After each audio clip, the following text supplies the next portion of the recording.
Web3.tv. Welcome back to another interview at the Solana Breakpoint Abu Dhabi 2025. I'm Adel, the host. Today we have Patrick from Empulser. How are you doing today? Excellent, thank you. Great. Thanks for being on our show. We're here to interview everybody who are building in the Web 2 and Web 3 space. I know you're not building in the Web 3 space. We'll get to that. Tell us who you are. What brings you here today? I'm Patrick Tsang. I'm the CEO of a company called Empulser, and we do wireless power transfer. Interesting. So tell us a bit about that. It's a Web 2-based company. Why come to a Web 3 conference? So, in my other hats, I'm also a professional investor. I run my own family office. So I've been investing in crypto since 2015, so almost 10 years now. And this company, Empulser, is one of the most ambitious, exciting projects that I've undertaken. In fact, I've taken the role of CEO this time. Normally, I'm just an investor. I'm more passive in the investments in the projects. So this company was launched in an ICM launchpad called SOAR, and we're able to get a lot of retail players to participate in this launch and project. Interesting. So why energy? This is a very interesting field. Why energy field? So energy, what it does, it's the disruption is this.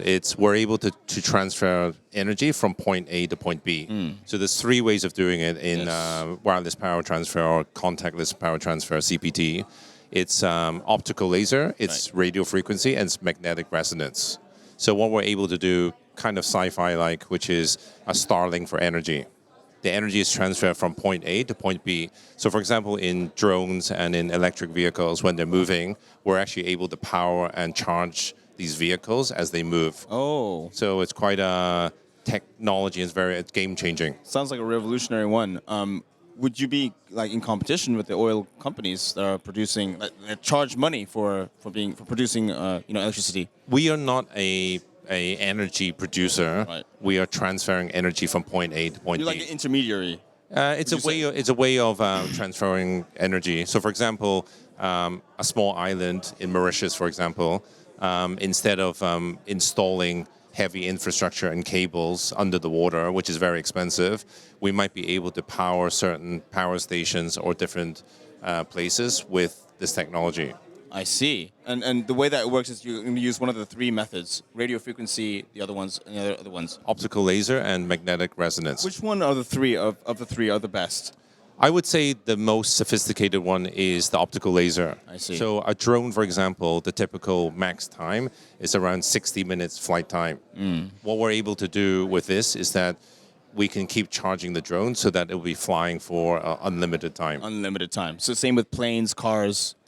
Well, planes and cars cannot drive unlimited because you have to stop and fill up with petrol or even charging the battery. I see. But I'm saying, what if it's like a fully battery car? Would that be possible? But the battery will run out. Run out. Whereas with a drone, it's not about the drone. It's the fact that we can power the car or the drone through this optical laser technology. I see. As it's moving. That's very interesting. Okay, great.